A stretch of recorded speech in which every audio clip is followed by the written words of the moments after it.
everybody, it's Romania Black, and we are on episode 10 of Gachiakuta, and we met Rimlin last week. We went to the city of graffiti, and there was art, there was music, there were some character deaths, but R.I.P. Gobe. R.I.P. Gobe. You know what? We're not going to refer to Gobe's death as a sad event. It was treated like a celebration of life, and Rimlin has taken up the mantle, taken up Gobe's vital instrument, and I really, really, really enjoyed episode 9. I want to say episode 9 is probably one of my favorites of the entire season so far. It was just so joyous, and it like got me in the feels, and it was really good. So I am excited to see where we go with this series, but we are on episode 10. I have a couple comments I want to talk about with you all before we get started. Yejan Lee, 592 for episode 6, said, I think Jabber's Mankira is a homonym for man killer. And I'm like, oh, Mankira, man killer. I can hear it now. So that was good to note. Spirit Wolf 284 for episode 7 says, side note, one of the fun things that came out of the fandom is they somehow, if they ever got to meet, Jabber and Mau Mau from Apothecary Diaries would be besties. I love it so much. I hadn't thought about it that way, but if you have not seen Apothecary Diaries, there's a whole playlist of reactions on my channel. Go check those out. But if you have seen Apothecary Diaries, they would actually probably get along really well in the weirdest of ways. And then Jinshi would get really jealous of Jabber. Mau Mau and her Jays. So anyway, I thought that was really cool. And then Rast says, I call Zonka's Jinky lovely. It's hard for my brain to say assist staff, but I really do like the pun of it. Assist staff is fun. I like assist staff, but I also like lovely. Lovely is nice.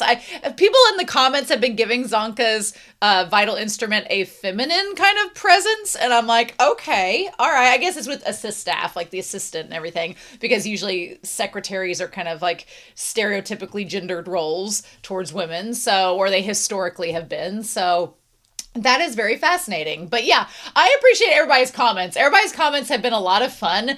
This series is just so enjoyable, but we got some mystery that is being built up, and I'm excited to see where we go to from here. So with that being said, I really appreciate y'all. I'm excited to dive in to episode 10, so let's not waste any more time. We are going to start episode 10 of Gachiakuta, and we are going to do that here in 3, 2, 1, and let's dive in.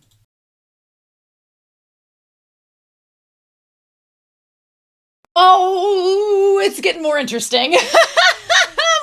More interesting as we go. So it hit me as the episode was starting that I didn't talk about a few things I wanted to talk about in the intro. I was seeing the intro being like, there's something else I wanted to say, and it was on the tip of my tongue. And then as we were starting the reaction, I was like, that's what I wanted to say. So if you've not watched on my channel, I recently went to an anime convention with my brother, and it's Anime Blues Con. There's a video on my channel. You can go find it.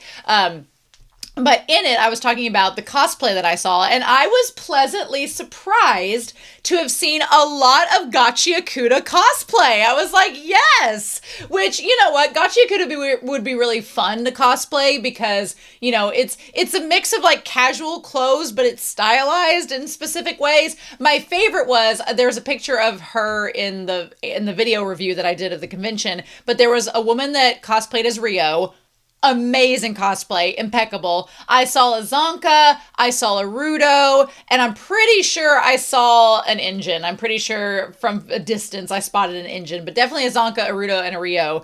Spotted them. Great cosplay. And there was actually a lot of Gachiakuta merch that was at this con too, which I was pleasantly surprised as well. I feel like where the con was held, it sometimes gets a reputation of being a little bit grungier of a city, and I was like, it kind of felt like the Gachiakuta vibes kind of maybe resonated, and I was like, yes! So, I was really pleased with that. Really great. There was also a lot of candles that were Gachiakuta scented, and I talked about this in the video, but apparently, in the Discord over on my Patreon, which you can check out and join for $1, but that's my shameless plug of the week, but they were talking about how the author in a Q&A gave actual sense or hints at sense sounds like a store name, but gave some hints at what sense for characters would be. And this company called Otaku Sense, they actually made candles and wax melts based on those, which I thought was pretty clever. So lots of Gachiakuta stuff at the con. I was happy to see it, but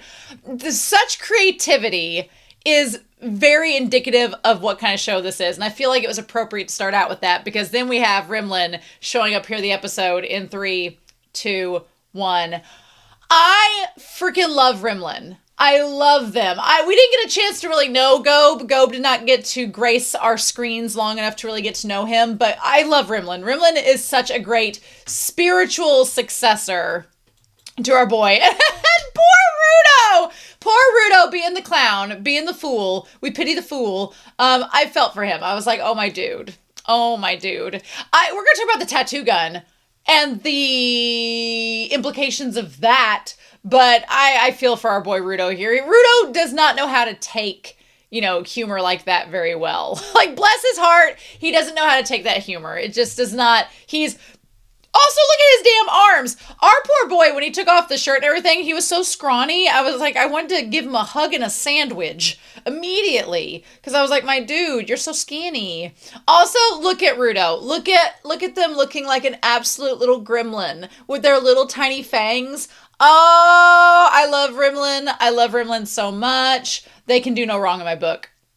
And Engine's like, well, what do we do about this? I like that. Let me get some screen titles back on here. He's like, the whimsy is unstoppable. Because Engine makes a note being like, Rimlin is a little bit similar to Gob in their personalities. And the mayor's like, it felt very, My Hero Academia, and I don't want to spoil anything, so that's all I'll say. It feels very My Hero Academia in the idea of passing on and there being generations of vital instrument users, such as the case with Rimlin and Gob, because Rimlin is the 6th, which is interesting. So had a little vibe there. Love that though. But I love the idea that they're all kind of whimsical. It gives me sort of Doctor Who vibes as well, because if you've ever watched Doctor Who, it's the same. They have different actors. It's a nice production way of being able to switch out your actors when the other actors are ready to move on. The character just changes forms, but it's the same essence, the same soul. And that's kind of the vibe I got here, was that even though the personalities are a little different, and like Rimlin says, even though the artists bring a new little jazz to each of their uses of the vital instrument, they all share, maybe they don't believe in the same things, maybe they have their own thoughts, they have their own autonomy, but they bring a similar soul.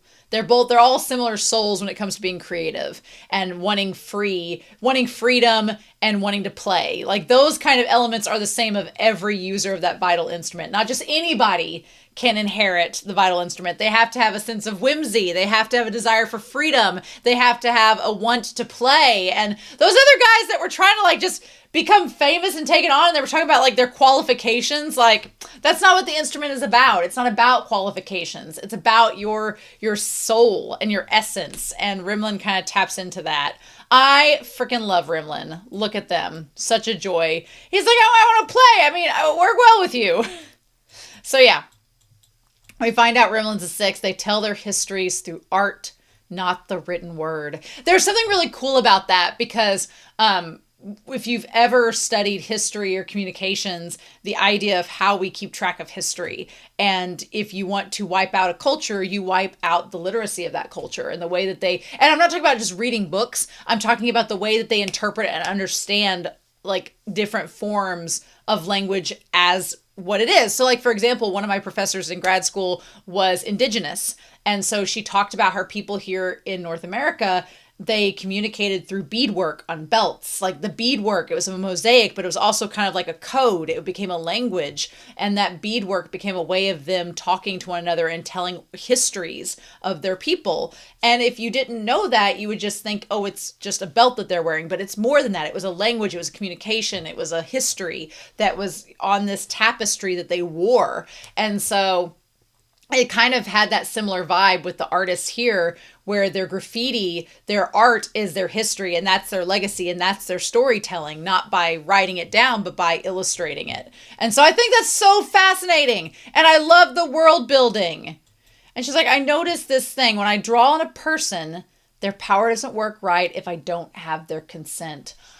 Let me tell you, Gachiakuta, I was giving them a little bit of a hard time because of my suspicions when I was talking about the introduction of last week's episode. But this, we are all about consent in this channel. But I also think it's a neat way to, one, give the power a handicap. So you can't just draw on an enemy. It limits things. It makes it more of a defensive ability than an offensive ability, because you would think like, oh well, could you use the vital instrument to like draw an anvil falling on somebody's head? Very Toontown-esque, very Who Framed Roger Rabbit. And that's not what this does. You can use the vital instrument to protect people, to protect places, because you've had their consent and they're like, yes, I think you can do this. But you can't use it offensively as to curse someone or cause harm to them. It doesn't work like that. If they don't give consent, it doesn't do anything. And I think that's not only a nice handicap, but it also is sort of indicative of art and being like its effect on people and things like that. Like you have to let those emotions in and let it move you if you're going to be impacted by it. So I love everything about this intro. It's so good. And so Rimlin talks about getting permission to write on the walls. And so if I need permission to write on the walls, I have to have that for people.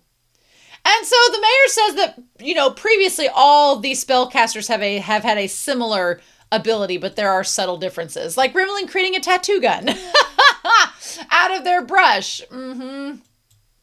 So, and then, Engine starts the thought here, but gets interrupted, saying if it's the same for each generation, it might be the vital instrument that is special. I think that I didn't bring Whiteboard Coon out for this episode, but I think that's going to come into play with Rudo's gloves. The idea that the power passes down per generation, and so each user brings something new to the table, so it does make it kind of unique to that user, but the powers are similar. I think that just like the vital instrument, which is the pen, the paintbrush, I think that with Rudo's gloves, the series, it's going to be something similar. I don't know why he calls them 3R. I figured Rudo, Regto, what's the third R?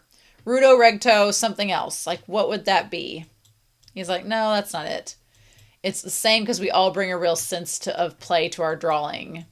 Now, if it is the case of what Remlin says, and it's that they all have something in common when they use the instrument, then what does Rudo have in common with the previous users, possibly, of these gloves? That remains to be seen. So that's gonna be interesting. Also, this artwork here, this poster, where like Dimple is melting into this robot shell, and there's this Umai demon that's like debut fat. I don't know what that means. There's like a troll. There's a Five Nights at Freddy's bear inside of a rat. There's a chocobo that decided to go punk. There's a mummy. There's a vampire. There's one of the chaoses, the chaos from Sonic the Hedgehog that also decided to go punk. It's a wild drawing. I'm not mad at it. Yeah, freedom and play are the factors Gob and those before him were chosen for. I'll probably choose someone like that too. I love that Rimlin is able to mourn Gob's death, but also treats it like as a passing of the torch.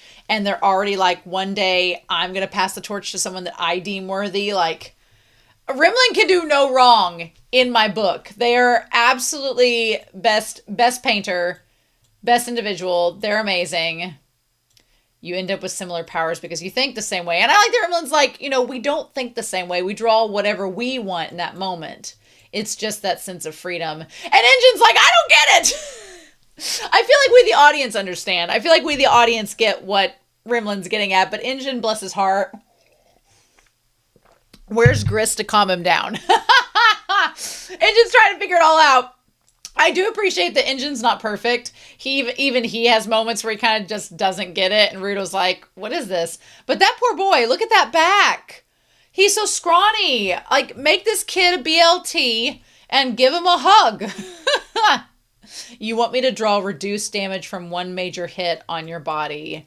Look, I'm just going to say it. I'm just going to say it. Rimlin's super excited. Rudo always looks like a drowned kitten. He has this grumpy little shadow over him. And then there's this tattoo gun. Look, I'm just going to say it. I don't like needles. If I couldn't see it, maybe it would be all right. You know, reducing damage and making that tattooed into your skin permanently, maybe that's not a bad idea. I'm just saying. I hadn't thought about it that way. Like, if Remlin can make a tattoo gun that permanently defends somebody from, like, one hit or something, I mean, I guess we don't know the ramifications of that. Like, how would that affect their body over time? But I wouldn't say no to that if they're like, protect me from harm. Like, give me a tattoo that's going to have magic abilities. But I don't know about embedding. I love whenever Engine's like tattooing and Rudo goes, huh, like looks back. That's so interesting that Rudo changed the shape of it. So cool. I was thinking it'd be a cool tattoo and it turned into this. You can also create the tools that you want. How terrifying.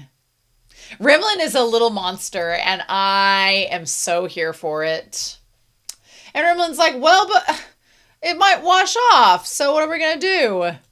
This kid never stops. We don't get to see the mark, of course, because they're not going to show us. They're going to make us wait. I do wonder what this is. So you have, like, I want to go back to that shot real quick. You have, like, you have Gris and Folo who are like doing the best hip off. Like who can hold their hands on their hips better. You have Tome and Rio talking about what hair products they use. And then you have Zonka who's just so over all of it. What a wild gathering. So yeah. And then they go on their way. So all the protection charms have been drawn on all of them. So in the preview for next week, Engine is shown falling to the ground in a pool of drool, so it's not blood. That's good to know. So is the protection charm going to work on him and he's just feigning injury? I don't know. Because 9 charms were drawn. So was that all of them? So let's go back to this. I want to see this real quick. Because we had, okay, you have Engine and Rudo. You have Zonka. And you have the 2 new guys. Then you have Tome and Rio, you have Gris, and you have Folo. So that's 9. Yeah. So all 9 of them have a protection charm. So interesting. And then I like that these guys, we find out why they were trying to get into the city. They wanted to become Gobe's replacement. I'm like, he's already picked someone. These guys were kind of jerks because 1, they didn't respect Gobe's wishes. Gobe picks a successor, not them. So I'm like, respect the man who died. And 2, like, the choice has been made. Like, take the L and go. And they were just not having any of it. And I like the mayor stood up and told him to piss off. Like, good for him. Good for him. Make tracks. Little Rimlin. So, Engine leads the way, getting this old van full of all the people. And then they end up going. I love Rudo making a friend out of Remlin, and then Rimlin saying they'll come back to HQ. That was really sweet. Loved that. So they go back to get his full face. But first, they stop by this little area to pick up a few new things. Now, is it coincidence that they picked up the things and the TV is included? Is it complete coincidence? Is it fate? I don't know. Are all the TVs connected? Because that's what I want to know. Because if that boss guy, if the reason they're able to find their location is because of the TVs and they're connected like a telephone situation, that's going to be pretty wild. But yeah, and Rudo, of course, is going crazy. You basically took an addict and threw him into a pile of cocaine. Like, Engine, what we doing? But yeah, at the top of the TV, it turns on. I want to see this. It turns on, and there is a figure. A figure in just a giant black robe. Is it Rudo's dad? Is Rudo's dad the one with the gloves? We don't know. Okay. Or is that the guy that we saw? He's got the plate earlier, so I'm assuming, I didn't know if maybe he took it from a previous leader or what. So that's the guy, and he had the gloves that Rudo has. So did those gloves get stolen from him and now he wants them back? That's a good question. We don't know the answer to that question. All right, let's skip this intro. Such a good intro, though. The soundtrack? The soundtrack. We're going to talk about that battle scene and the end of it with the witch. With Amo. But, oh my god. Also, speaking of A's, we get some A characters here. Frickin' August. This guy, I want to cosplay as him so badly. I love me a good pair of overalls. So you mean to tell me I could have giant overalls with giant pockets, all the utility belts? Those shoes would be a nightmare to make. They would be a nightmare to make. But the gloves, the blonde wig, the goggles, that'd be so freaking cool. I want to know who August's voice actor is. Yep, Gachiakuta. I feel as if we should know. It's Miana Mamoru! Oh my god! Are you kidding? Miana Mamoru, that is the most unhinged he has sounded in a good long while. I was like, the moment he was talking, I thought, I know this voice. I know this voice, but I can't place it because it's so like, ah! And it's Miana Mamoru. Oh my god. He must have had an absolute blast portraying this character because, okay. I mean, just so freaking good. Yeah, so Miana Mamoru. Well, there you go. I really like him. Your mask's ready. That guy. A lot of blondes. A lot of blondes in this series. Just gonna point that out. It's feeling very Attack on Titan up in here. But he makes all the cleaner's gear, and he has to be struck by inspiration. I like it came out perfect. We didn't have time to meet up, but I got the measurements while he was asleep. And Rudo's like, wait, what? I love that. One thing I love with this is the series is self-aware enough that when something crazy happens, Rudo's like, wait a minute. He's like, hold on. Hold the phone. Let's just think back on this for a second. So it should fit. He's like, wait, when did you get my measurements? He's like, look at me, you didn't lock your room. And they're like, man, Rudo doesn't even sleep that much. And Engine's just like, you learned a lesson today about locking your room. I love it. And Rio's like, no, it's true. And then I love Isha, the sister. I love their personalities because they're kind of like my brother and I. I can be really loud and like this, and my brother's very introverted, and it's kind of flopped here where August is like really loud and boisterous, and she's like super quiet and shy and can't get in a word edgewise. I'm like, no, that makes sense. I get that. So yeah, and then they all come out ready to go. You gotta hit the ground running. I love that Rudo's like, all these people on the ground are shouting, and Zonka and Engine at the same time are like, pot calling the kettle black for sure. So then Engine's like, okay, let's do this one last thing before we go. I like that Gris and Rio have instruments that do this. I would be reacting the same way that Rudo is because I don't like needles and I don't like things being pricked. I'm like, So we finally got an explanation of the necklaces. I've been wanting to know that for the last, 2 months. I have been wanting for 2 months to know what the necklaces are. And this series does a really good job of slow dripping the exposition as you get it. So we find out that somehow these necklaces, I'm assuming these necklaces are a creation of the giver, of a giver.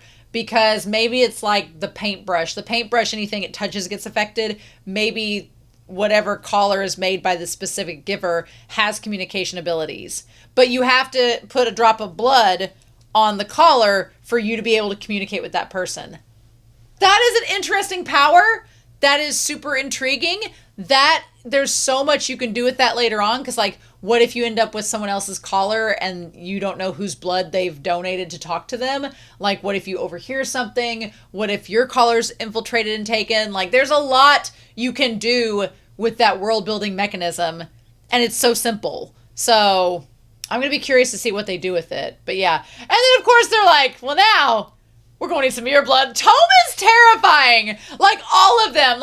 Rio and Engine, you kind of suspect that they're the gremlins. And then the two new cleaners, you kind of suspect it. And then Zonka's always grumpy cat. But Tome and Gris with their little smiles, stop. That's a lot. That's a lot. Poor Rudo. He's like, what did I do to deserve this? Our poor Bean. Look at him sweating. Bless his heart.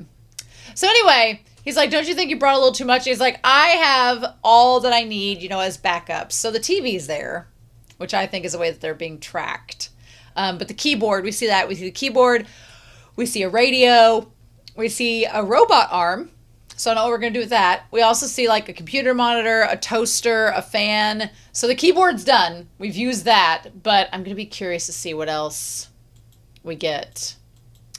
This entire area with the red rusty sand and like the trash that's been compacted by the pollutant beasts, the trash beasts, and it's become this like red sand. It almost looks like it's made of blood. So aesthetically pleasing against like the blue aquamarine sky. Looks fantastic. So Penta, the desert no man's land. We get the Penta desert. I really like, I don't know if it's Delpy or if this is the other one's name. Their names escape me because I'm just now meeting them. But I really like that his mask looks like a lionfish. And the way his sleeves are, they almost look like sea anemones, which are pretty cool. Love that design. Yeah, it's waste matter. And here they come. The trash beasts looking like scorpions were pretty intimidating. But yeah, the gloves 3R. We don't know what exactly that is, but we're going to find out. I love connected to the oxygen mask, and you got yourself a full face. I would never have imagined Biana Mamoru playing him, but I'm here for it. I like that he's August. That's a good character for him. But yeah, the mask is perfect. I like everybody's masks and how distinct they are. Zonka's is very elaborate and looks very elegant. Engine's is crude, like you do. Rio's kind of has like a cool like death mask vibe. I like Rudo's, the red and the yellow, and like that part looks really cool and the spikes on it. So the cleaning begins. And we cut the TV as a communication device and also as a transition is really well done. The desert no man's land. So it appears, yeah, he's sitting there looking. I don't know what to do with him. I don't know. He's got purple around him and like Jabber. So I wonder if Jabber takes influence or inspiration from his design. So Jabber and the manhole cover giver are going to be possibly arriving to cause trouble. And if Amo causes trouble, then that's just trouble on top of trouble. What do we do with that? I like the battle. We established that Tome gets a little bit hyper-focused on drawing the doodles of the trash beasts as a way of like marking down history, but it also establishes that Tome gets a little hyper-fixated and loses track of their surroundings. So cue red flags or death flags on Tome. Don't like where that's going. That's getting set up. Maybe not death flags. I don't know, but I don't like where that's headed. She gets distracted easily. But she says it's because she trusts Gris and the others. I really like Rio's mask. That's cool. So yeah, we get to see them battle these trash beasts, which was a lot of fun. Zonka's mask is really badass too. I love how elaborate it is. Their masks are reminding me of, I was trying to think about it during the reaction and it finally hit me. My brother was obsessed. My brother is younger than I am. He was obsessed with this series called Bionicle. I don't know if anybody watching this knows what Bionicle is, but it was really big around the early 2000s. In the US especially. Bionicle was freaking everywhere. And my brother wanted all of them. There was a show that was based off of it. There was Happy Meal toys. It was a big deal for like a hot second. And my brother was all in on Bionicle. I think Lego had a collaboration with it. Anyway, their masks look like something I would see on Bionicle. Like down to them being different colors and having the different like tattoos and tribal markings. So if you know about Bionicle, sound off down below and I will tell my brother, because there are some series my brother and I watched and or played with toys of that were like, nobody knows what that is. Bionicle is one of them. So crazy. So yeah, I love them all showing off what each of their instruments can do. I mean, the assist staff is pretty epic. I love the spikes coming out of it. But then you have Engine coming down like frickin' Mary Poppins with a drill. And then there's one left, of course. So we have to see Rudo do his stuff. And when he takes out the keyboard to use his powers, him activating his powers gets Amo's attention. The way the soundtrack changed, I loved it. That entire scene of that soundtrack and everything, so good. Of course she'd be a big-tittied witch out in the desert, letting it all hang out. We love a lady that expresses her body. If you know what? Flaunt it, girl. Work it.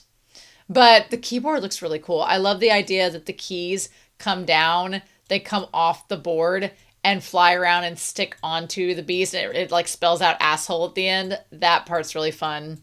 And then uses up the keyboard. No more. And Engine points out that there's a lot of trash buried underneath all the ruins. And so he's like, it might be relevant to scope it out a little bit. Gris forewarns us, the audience, that Tome might be in trouble in the future because he's establishing that she doesn't pay attention to where she is and she's forgetful, which seems like it might be a problem later on. We'll see. I feel like Amo looks a little bit like Tome. Maybe it's just me. But Amo is kind of creepy here. Like showing up and then disappearing. And is it just me? Or does Rio seem to know Amo? Is it just me? I don't know. Because she shows up. Now, she seemed like she was in a trance. And she says, of course, that's how it is. Maybe she knew the previous owner and user of the gloves. And so when she saw Rudo use them or sensed them being used, she was drawn to them. And now she's like, oh, you're not so-and-so, you're somebody new with the same powers. Interesting. I just felt like when she gets up to talk to them, Rudo's like, oh, you're kind of crazy. She's like, you came here to see Amo, didn't you? Now, Amo is either her, and she's talking in the third person, or Amo is someone else. I do love her black and orange design. The way the orange and white stripes look. This design is very Dead Man Wonderland. Very Dead Man Wonderland, if you've seen that series. But the white and like orange stripes give me sea anemone like clownfish vibes with the black included. So I don't know. We'll see. And her hair is tipped orange. I wonder like if that tip has been dyed or if she's kind of like Rudo. I don't understand like the ribbons that are connected to her legs. Have those been sewn in? What is that? The only thing about her design is I don't understand the front split shirt with just the underwear. Whatever, but other than that, she looks very witchy. She looks like a witch. And her hair is tinted like Rudo's, so what do we do with that? Very curious. They're like, no way is it that easy. And in this part here, they're like, no way could it have been that easy to track her, but she doesn't seem hostile. The fact that we can't see Rio's face, I just get the idea they know each other. I don't have anything to base that off of, but just the way it focuses on her, interesting.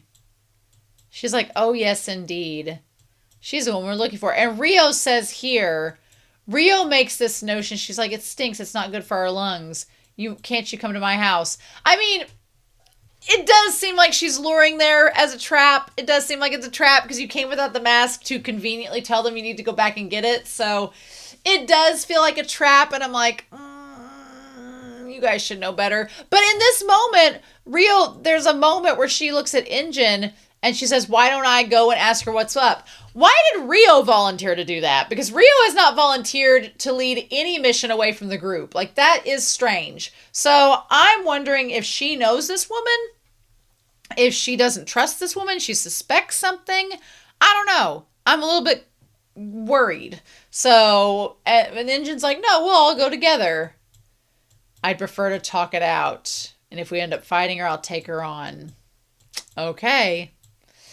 He's like, I can hold back the best. I mean, Engine's not interested in, in women, so we're all good. But then, we don't know exactly what time they left.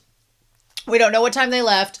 We don't know what time this is supposed to be. But this looks like at 4 o'clock, Right at 4 o'clock. I love the design of this place with all the little rain, charms, all the plushies, the teacups and stuff dug from the trash.